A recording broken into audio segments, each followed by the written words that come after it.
Great Filter is a Phobos Tech podcast.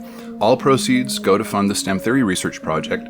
Inspired by the economic systems of both Gene Roddenberry's Star Trek and Ian M. Banks's Culture series, STEM theory aims for a cleaner, healthier future for all of humanity. Go to thegreatfilterpodcast.com to like, rate, subscribe, or follow us on Spotify, Google Podcasts, Apple Podcasts, and more. The Great Filter has adopted the No Pass directive. That's no placements, ads, spots, or sponsors. So check out the support link at thegreatfilterpodcast.com and consider becoming a monthly contributor. Options are as low as 99 cents per month. Thank you. Will we be the filtered or the filtrate? This is the Great Filter.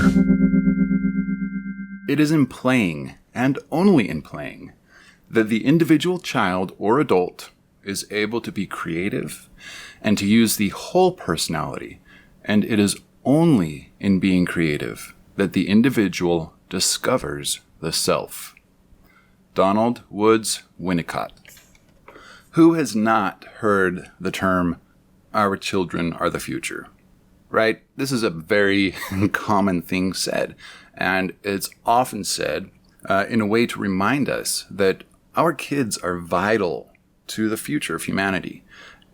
How we raise our children, what we teach them, how we prepare them for life is the foundation upon which they build their understanding of our world. Okay, so we are going to be talking about that today. However, before we move on, I want to make a clarification from the last episode. That would be episode 15, part 5. I was drawing an analogy from a game theory perspective, trying to kind of explain the currency-driven economy from the perspective of the last episode in a kind of game theory framework. And I said, it's like trying to find the Nash Equilibrium for a football game where the players are both players and referees. And then I followed it up with, you can't, it's impossible, or it makes no sense, or something to that effect. Anyway, I gave the impression that you can't find the Nash Equilibrium for something like that. And that's not true. If you don't understand what Nash Equilibrium is, without taking up too much time, I'm just going to break it down for you really quickly. All that means is that in game theory, and this is basically just turning everything into a game and looking at things from a game-like perspective. So, economics, actual games, checkers, chess, poker, whatever. So, what the Nash Equilibrium is the optimal strategy, okay? The strategy with which you cannot alter it anymore and expect further gains. Any alterations to your strategy will either diminish your gains or stay the same. You're not going to find another strategy with which you will further benefit. That's it. Well, that's not it, but that's that's the basic explanation, okay? So what I meant by what I said, I guess what I was trying to communicate was that it would be silly to try to come up with a Nash Equilibrium of that particular game because it's already known. Just logically looking at it, you already know that each team has referee power over the other team. That the referee can call foul on whatever at any time for any reason. And so it just makes the game nonsense. It makes it obsolete. It makes it just not worth even analyzing on that kind of level. That's what I was trying to say. I wasn't saying that there is no Nash Equilibrium. There is. It just isn't worth working out. That being said, if you are a game theorist and you do work it out and I am wrong, and there is some unusual anomaly in such a game, I would be very interested in knowing. Okay, well, let's get on with the episode. We're going to talk about education today, and the problems we have with education, why we have those problems, and hopefully what we can do about it. As a parent, I like to follow the latest educational trends, the latest research in education. I like to follow, child developmental psychology, parenting research, this sort of information. And one of the things that really has gotten to me, being a parent, having a child in school, and watching what happens at school, the materials that the teachers send home with my child, the programs that the school has included in the curriculum, like extra educational sort of programs, right? I am appalled at the fact that it takes so incredibly long for information, for research, information with how to teach, how to behave with children, how to support them, how to amplify their capacities. All this material, half of it never even gets to the classroom. And the stuff that does get to the classroom takes like 10 years to get there. It's so crazy because we understand how to teach kids very well. If we took all of the research, if we took everything that we understood about how to present information, the best way to train children to learn on their own, how to amplify creativity, how to use creativity as a mechanism to teach kids, we drop the ball so hard it puts a hole in the earth. It's so crazy that we just have not found a way to mainstream this, or not mainstream, to directly, let's put it this way, instead of letting the research and the information that we learn on these topics, instead of letting it slowly kind of percolate down through the general, social mechanisms until we get a few drips out the other end, we need to find a direct line to that. We need to find a way to go straight from the peer-reviewed research into the classroom, because we are hampering our children. We are hampering their capacity to learn and progress and become kids, be kids, be creative, have fun, not be forced into these very mechanical sort of classroom dynamics, which has been shown so many times that just doesn't work for kids. So instead of going over, how to teach kids and how to best prepare the environment so kids are more susceptible to learning, I'm going to leave a list of links in the show notes for different research papers and online courses that I have found to be very informative, books. I'll leave some links to some books as far as that goes. And instead of just going over all of that stuff, because there's a lot and there's some great resources out there that could convey it much better than I can, I'm going to go over the bottlenecks in this situation. Why this information is not getting to the teachers. And as long as we're talking about teachers, that's where we're going to start, really. Teachers are incredibly important when it comes to how children learn. The parent, when we're talking about the teachers and the parents, they really act as a team. The teachers and the parents should be in extremely tight, close communication. And the teacher should not be loaded with, 30 kids. Each individual child's personal development, it's so unique and it's so individual and it's so specialized that to hand a teacher 30 kids and expect them to properly educate and co-raise these kids with the parents, it's not going to work. We know this isn't going to work. We've got research that says this doesn't work. We know that the teachers, in private schools, where they're only teaching, 10, 15 kids, the children are much more receptive. They get more personal time with the teacher. They get it's just a better teaching environment. So in order to have that kind of a situation, we need to first find a way to enable this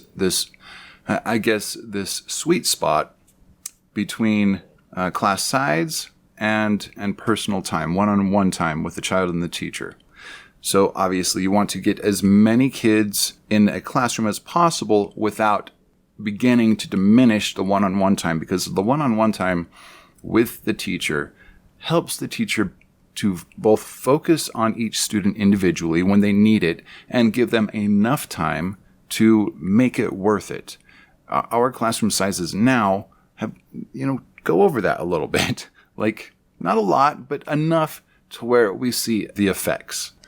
Because remember, it's not just the one-on-one time with the kids. It's that the teacher also needs to be in close communication with each child's parents. And that requires a little bit extra time, It's not like, teachers aren't super people. They can't do that. It's like going to 30 meetings every week. I mean, even with a class of like 15 kids, right? If the teacher is going to keep in contact with each one of those kids, or with the parents of each one of those kids, that's still like, 15 fairly information-heavy communications per week. That's still quite a bit, but it's much easier than 30 times per week. I mean, listen, the relationship between the teacher and the parents, it's like the parents are like the fulcrum, right? The parents are this sturdy foundation. The parents give the kids this sturdy foundation upon which the teacher can then kind of use that deeply rooted foundation as leverage, right? The teaching and the information that the teacher gives to the kid, for it to be effective, for it to be worth it, for that kid to be able to use it, the child needs a stable home life. So why don't we have enough teachers? And I think, we all kind of know that there's been a big problem with what we pay teachers, right? I mean, this is in the news all the time. People talk about this quite a lot, especially in, the more education-centric kind of circles. Teacher pay is a huge problem. Investing in the teachers is investing in the kids. Not investing in the teachers is really just throwing the kids away and saying that's not important right now. And this is another kind of side effect of us using money. Everything is so instant. Everything is so, we need this working right now. This is why the same kind of reason why important research isn't done until there's an emergency. Like why the research on coronaviruses was halted, 20, 30 years ago. I forget what the timeline is, but why that was halted, why the funding wasn't there anymore, because the research into coronaviruses or coronavirus, it no longer provided an immediate return. It no longer had a financial incentive behind it.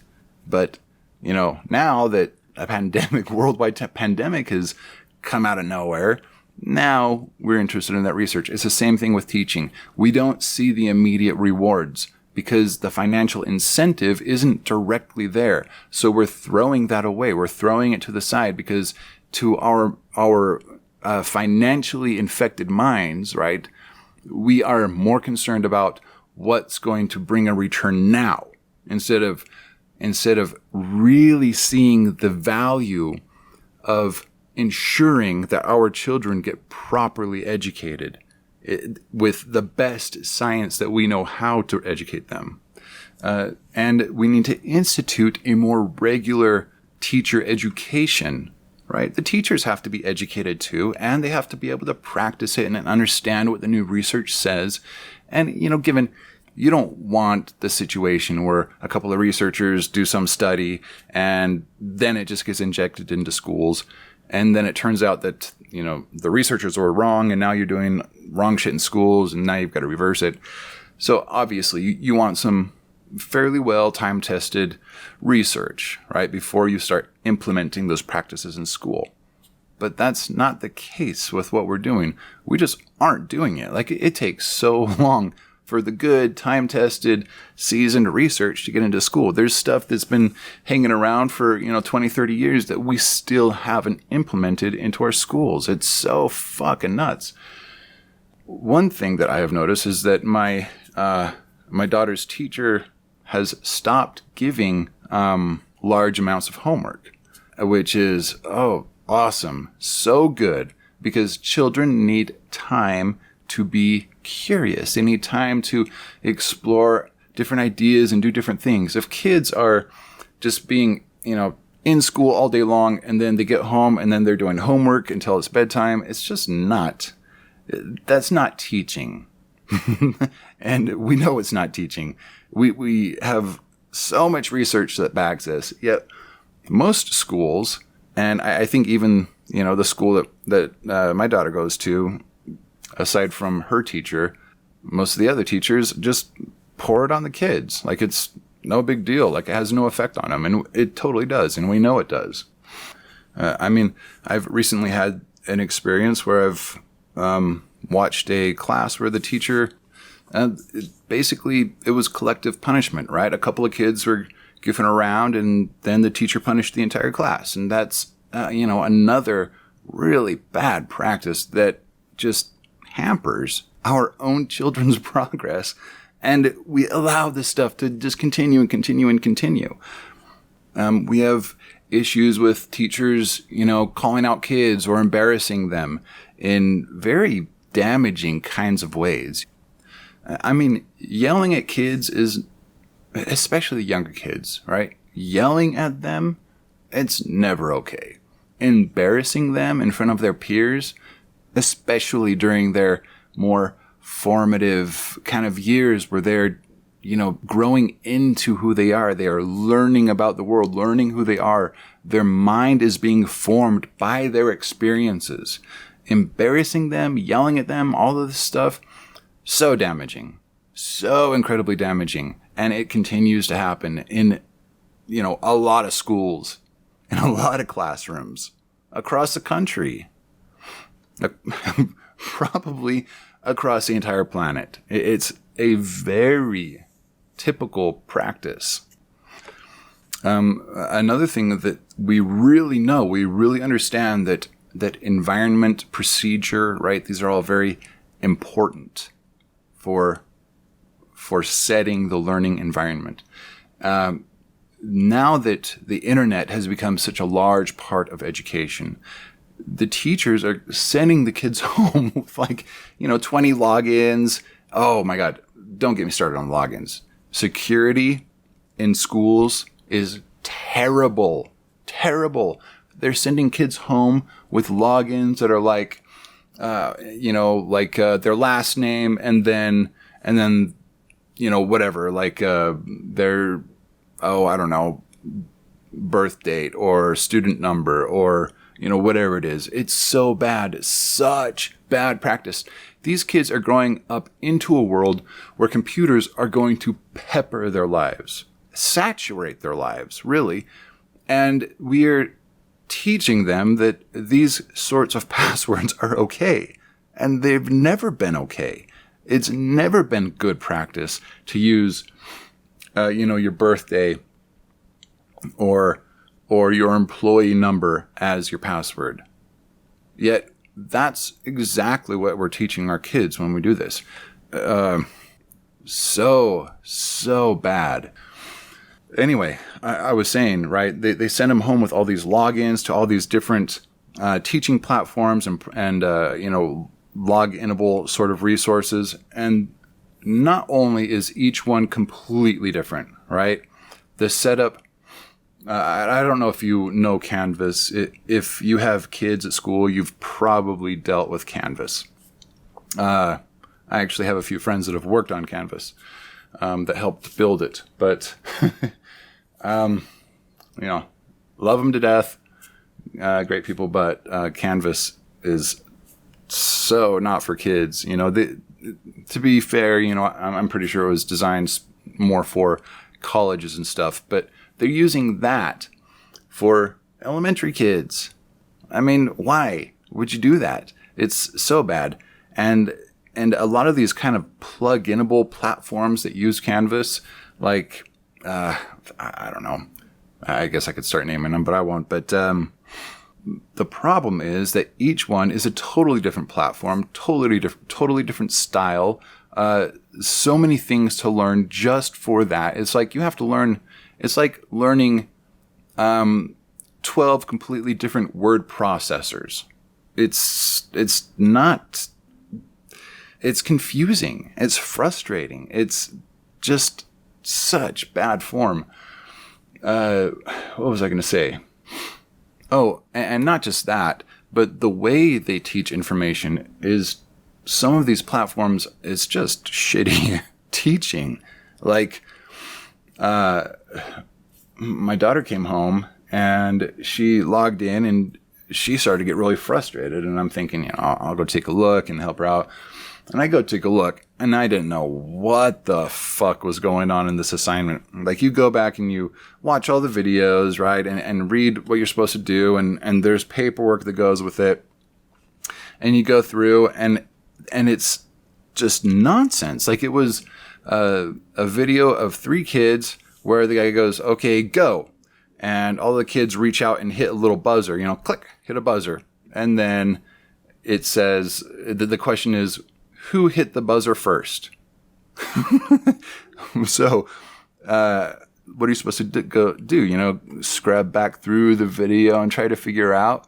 Well, the scrub bar doesn't really work. It kind of like jerks and jerks, so you can't really tell who hit the button first. There's no time, like a time, what is it called? A timestamp on the video. There's nothing. There's no possible way to determine who actually hit the button first.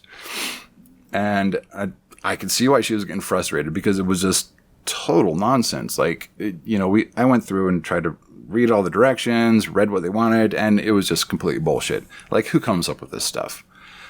And not just that, but what the fuck are you supposed to learn from that? Like, how was that educational at all, on any level?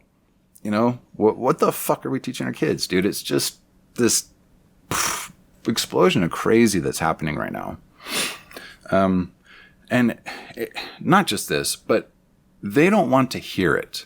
I've sent a few emails now into the school district.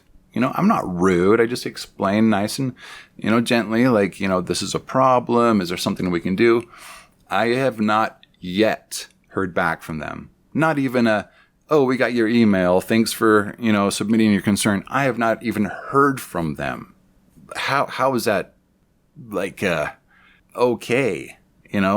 They don't even acknowledge the concerns of the parents. And I'm not being a dick. I'm just like, I send them like a research paper or a link to a paper, and just, maybe we could try doing this. I've talked to them I have communicated one way to them about altering security practices with passwords. I've sent emails about, different online learning platforms that they use, and about the problems with them, or that, could you maybe find something where it's all in one so they don't have to learn like 12 different systems? Yeah, just never heard back from them. It's just, it's so slow it's as bad as politics, like change is so slow in our educational system, which ironically should be one of the fastest changing social, I guess, machines, right? And then just this last week, all the parents start getting these emails that they need substitutes. I mean, what? What are they doing? Dude, here's the thing. A teacher should understand psychology. They should understand developmental psychology. They should have their fucking, their educational research, psychology research shit on lockdown.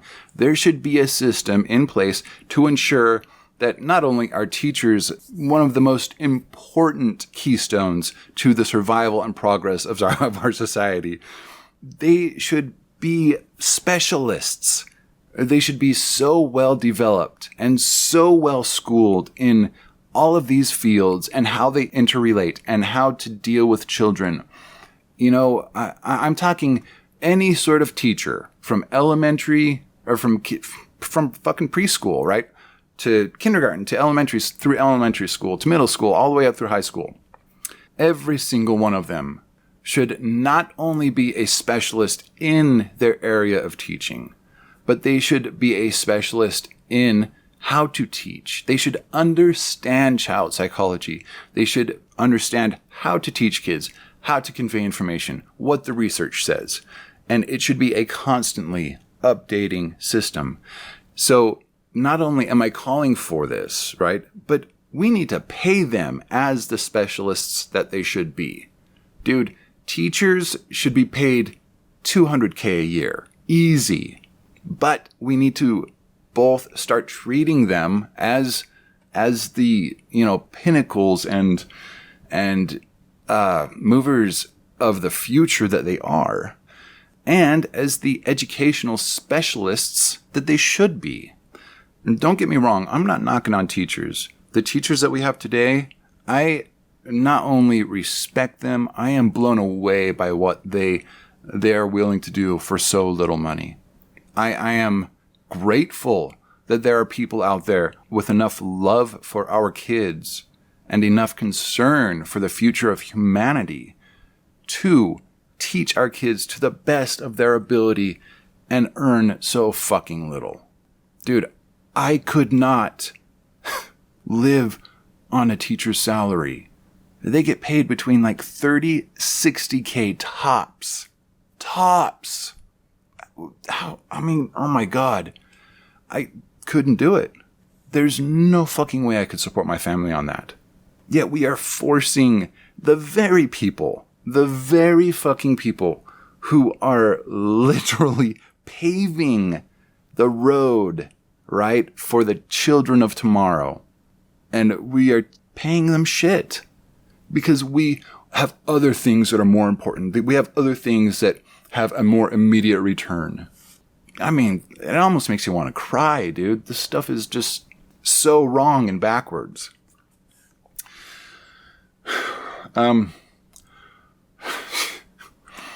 Yeah, so just asking fucking willy-nilly parents if they know anybody that wants to be a substitute is just so degrading to that profession. And so, I mean, come on. I mean, like, what the fuck? Dude, do you want to be a substitute? Blah, blah, blah. You want to come sub for our teachers? Because we don't know anybody that wants to do it. We'll pay you $10 an hour. Give me a fucking break, dude. Are you kidding me? Ugh. It's a laugh cry. I mean, it really is. Something cool, however, that I did want to communicate. So as a software engineer, right, if you know any software engineers, you're probably familiar with the term agile, right? An agile workplace, an agile company. And there's an agile framework called Scrum. Okay. And this is a method of communicating, right? It's a method of working, of perceiving projects, of, interacting with those projects, right? It's a very well-designed way of keeping track of your projects, of getting stuff done, of making sure stuff gets done properly. And Jeff Sutherland, one of the founders of Scrum, actually, I think it was Ken Schwaber. I think they co-founded Scrum, or not co-founded. They co-developed Scrum. Okay. Now that I think about it, I'm pretty sure it was Ken that said this, that there was a video I was watching and he was saying that he received an email from a teacher that thought it would be interesting to try Scrum in the classroom. And he said the first day, he explained it to the kids and these aren't like teenagers or anything. These are just like kind of kids, right? Very basic concept for having a very fast-paced yet effective and efficient handling of projects. So he explains it to the kids, and the teacher said the very first day, the kids literally sat down into their separate groups, into their separate scrum groups, right? And began teaching themselves. Like it was almost totally hands off. He was so dumbfounded at how well it actually worked that he wrote in and explained it. This sort of a thing, this idea, Scrum, kids teaching kids, brilliant idea. Several years ago, I came up with an idea called that I called Torrent University. The idea was just that, not in a Scrum sort of framework, but the idea was that, say, a group of kids take, Class A, and then the next semester, kids from Class A move to Class B. Well, it would be a requirement for the now kids in Class B to turn around and be the teachers for the new kids in Class A, which means they have to understand what they're talking about. And not only does this help, cut down on the instructors' need to deal with individual students, but it gives each student a one-on-one instructor, right? Because now you have one person from Class B teaching you directly. Of course, the instructor's still going to be there to, intervene if there's a question or if there's a problem. But the point is that not only are the new kids getting one-on-one attention, but the old kids or the older kids are now teaching the information. Well, what do we know about that dynamic? We know that when you teach information, it's one of the best fucking ways to learn that information. So they are having to actually teach themselves the information well enough to be able to teach somebody else. In that dynamic, I can almost guarantee you the kids that come out of that college or school or high school or whatever will know their subjects so much better than almost any other kids graduating from almost any other school to date. There are a few exceptions out there, some private schools that are doing things the right way, but of course those are private schools and most kids don't have access to that. Okay, to kind of wrap this up, and now I'm going to tell you about something called the N.O.V.A program, which, so frustrating. You ready to get frustrated? Okay, here we go. You would think that, this day and age, that the dose of propaganda would be minimal at best. But I was both surprised and angered to receive a packet from my kid that they are going through a program called N.O.V.A. I had not heard of N.O.V.A before, but after looking it up, it appears to be an attempt to revamp the principles of the D.A.R.E program. Now, I'm not totally against N.O.V.A. A lot of their programming, what a terrible word to use. A lot of what they teach the kids is, self-respect, how to handle difficult emotional situations, how to handle your own emotions, how to deal with others' emotions, how to be emotionally intelligent, basically, right? How to be problem solvers, how to be inclusive, how to recognize bullying, how to deal with bullying. Like, this program seems to be well-oriented around stabilizing kids, right? Kind of this emotional stabilizing agent, which I'm cool with. I think we need that in schools. Until I got to the information about drugs and alcohol. And it was D.A.R.E all over again. The same misinformation. The same studies that have been completely debunked years ago. Like THC is a neurotoxin. Only if you strap a mask on somebody's face and pump it directly into their face with very little O2 for, 15 minutes, of course, is going to be a neurotoxin. Of course, this study was done on chimpanzees, I believe. correct, or I may be incorrect. All the same, it's that information. Doing the sort of kind of sidestep around vaping. Yeah, of course, vaping isn't great for you. Of course, it's not good to breathe in, vapors, to breathe in nicotine. Nicotine's not good for you. It's addictive. It's an addictive substance. There's some research to support that it is mildly carcinogenic. However, they forget the fact that it is a harm reduction device. It is not meant to be a means of smoking cessation. It's not meant to help you quit. In fact, when it first came out, that was kind of the idea, right? But now it's a safer alternative. Safer. Not safe, safer. Of course, they are going to completely screw this up. And not only are they pushing this kind of heavy propagandized sort of bullshit, right? The worst kind of lie is the lie that's so well woven into truth that it's hard to distinguish the lie. And the fact that they've included it into this program that has all these great skills, stop and think, skills for breathing, calming yourself down, skills for interacting with other kids, all this great science. It's all really good stuff until you get to when they start talking about drugs. It all just goes out the fucking window. Here's the problem. When the kids get older and they start realizing that this is bullshit, they're going to start questioning this other stuff as well. It's a bad move, a really bad move. I have to re-educate my daughter every time she comes home on what has been said.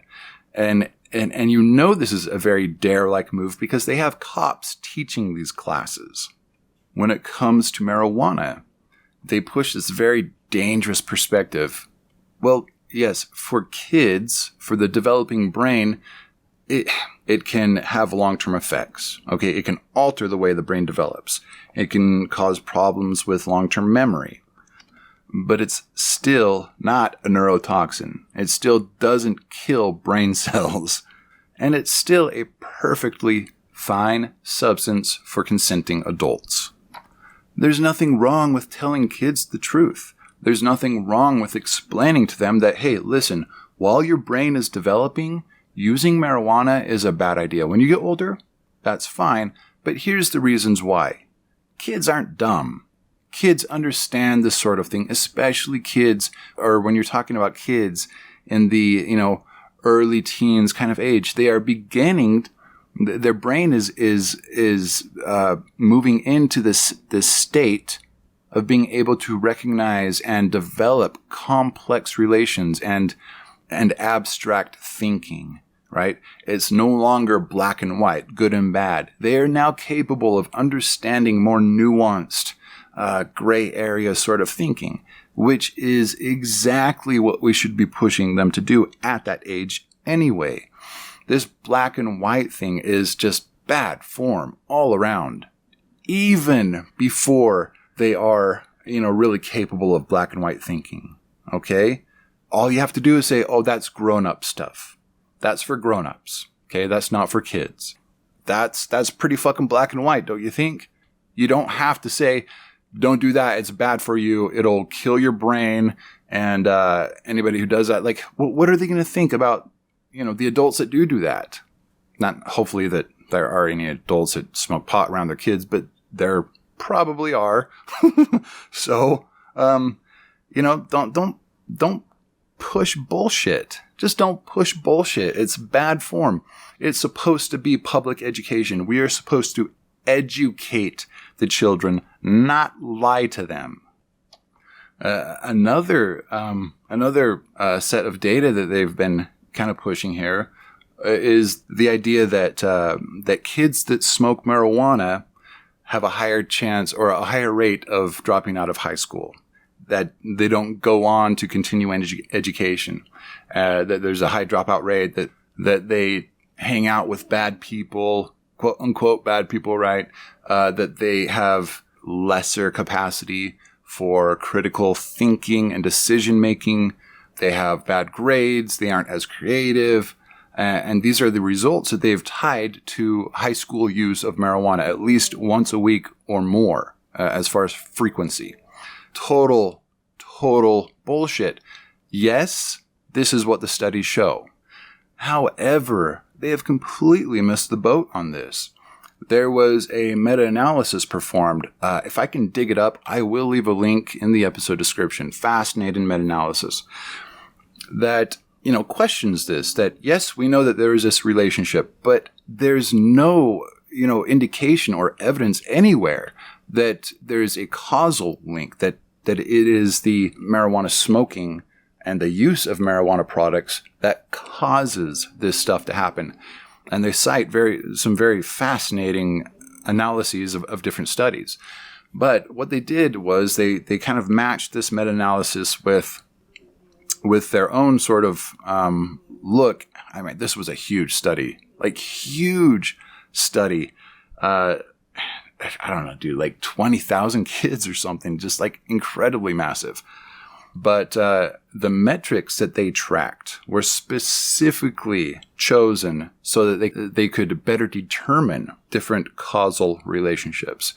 And it showed that while there was some small effect, some small causal relationship between regular marijuana use in high school and dropping out, what they found was that it's actually the other way around.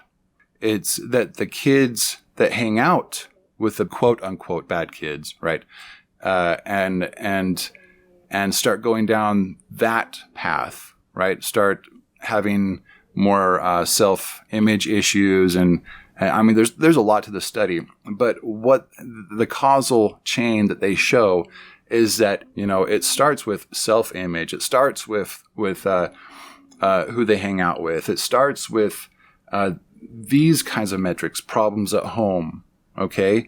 Marijuana comes much, much later down this causal chain. And it turns out that the use of marijuana is more of a result from these other metrics, whereas these people are trying to say that marijuana causes all this stuff, when in fact, what they were able to determine is that marijuana has a very, very, very small effect on whether or not somebody will graduate high school. It is totally reducible to these other factors. But of course, they're not going to, use that study because this is a biased program and they are pushing their own agenda. Why are we lying to our fucking kids? Why do I have to re-educate my kid? Because they're not doing their jobs.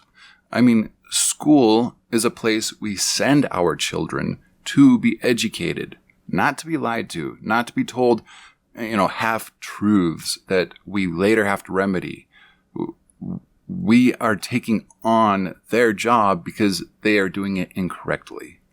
As I said before, most of what they teach is good science. It's just when you get into the areas or the topics that cover, more sensitive material, that they begin to really press their influence into the subject matter.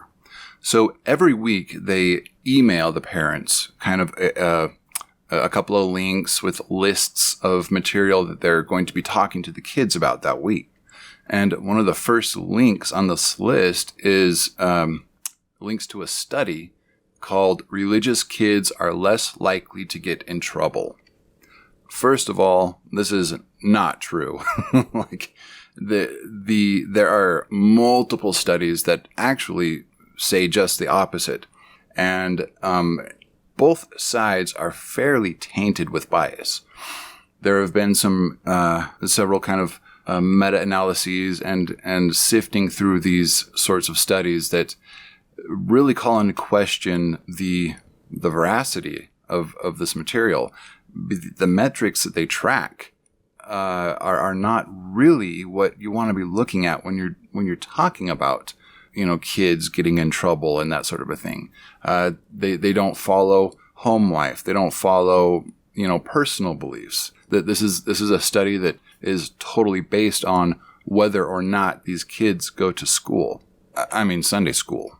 And on top of that, there are just a lot of problems with this study. But all that aside, why would you tell kids this? Or even bring up this idea for children? Even if it was true, why the fuck would you tell a kid this?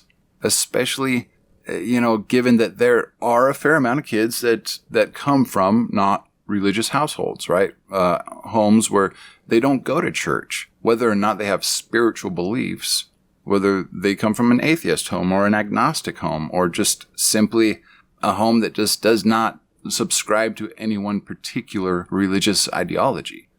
You are kind of insinuating to those children, who, by the way, are extremely malleable at this age, that if they don't go to church regularly, they are going to start being bad kids. They are going to start getting into trouble. What the fuck are they doing?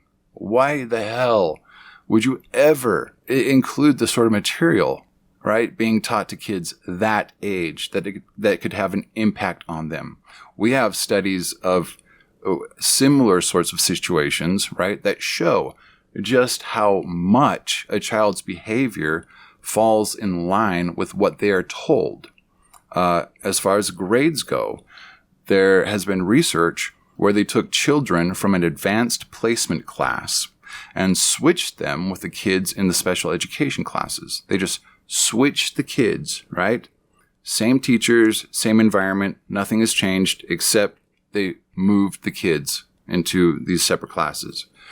Within, I think it was like a week, the kids that were previously in the special education class that had been moved into the advanced placement class had begun to excel. And the children that were in the advanced placement class that got put into the special ed class started to have problems with their grades. Our children are very malleable. So yes, you have to be very careful with how you present information. It doesn't mean you can't present it. It just means be careful with how you present information. And obviously, coming from when we're talking about this program, the N.O.V.A program, given what I have told you so far, they are not careful with how they present information. I don't know. It just has pissed me off. Anyway, yeah, I'm done talking about them. Yes, very frustrating, very bias-filled, very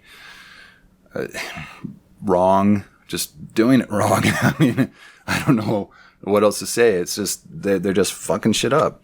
It's so frustrating not to be able to keep my kid from that. Not to be able to, I have to re-educate my kid after they teach the wrong stuff. But yeah, I know I'm always bringing up how money alters things, but with this particularly, come on. This is one of the most important aspects of our society. Our kids are our future. Why are we lying to them? Why are we making shit up and pushing our own beliefs and agendas on them? I mean, dude, come on. We have enough indoctrination in the family unit. Don't fucking indoctrinate my kid. Don't push bullshit beliefs on my daughter just because you've got a fucking crazy stupid itch. You've got to itch. You've got to make sure everybody believes what you believe. That's so gross. So gross. So ignorant and just, oh my gosh, dude. It's 2021 and we're still doing dumb shit like this. Oh. Take a breath. Calm down. But yeah, education, it's so important. So important. We need to do a better job. I don't know how else to say it. Pretty cut and dry there, I think. Yeah. Anyway, that is this episode. That's the end of this episode. That's about what I wanted to say. If you have the time, please get involved with your school or your kids' schools. I mean, get involved, get onto the PTA, get on the school board or the education board or whatever, right? Just get involved somehow and try to influence it. There's so much. I know I keep laughing, but oh my God, dude, it's like so crazy that this is still happening today when we've got magic little things that you can hold in your hand and have the wealth of the world's information, at your beck and call. and we're still doing stuff like this. Come on. We can do so much better. We're better than this. And, I know it's like a social issue too. I know it comes down to individuals not self-actualizing. That's why people have agendas like this. That's why people feel like they need to push their beliefs on other people because they don't feel fulfilled. And so they feel like doing something like that is going to help them feel fulfilled. And it won't. It just leaves them feeling just as empty. And so they have to push harder. A self-actualizing individual does not feel the need to push their beliefs on other people. That is not how that works. Okay. I think we're done. So thank you for listening. And I will see you guys next week. And yep. So yeah, be kind to each other. Love each other. Humanity is a great thing. But it's just being twisted up into this not so great thing. And, one of the ways to help untwist it is to be kind. Help a stranger out, Do things for other people. Do what you can to fulfill yourself in an actual fulfilling way, not pushing ideas that you think are important to you onto other people, because that's not a way to be fulfilled. Anyway, thanks again for listening. Love humanity, love other people, be kind, be patient, be understanding. Please. So this is me signing off.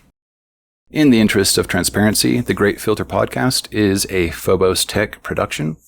All proceeds go to funding the STEM Theory Research Project and other Phobos Tech research endeavors.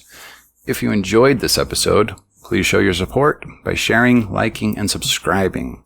You may also help support our efforts with a small monthly donation. Thanks.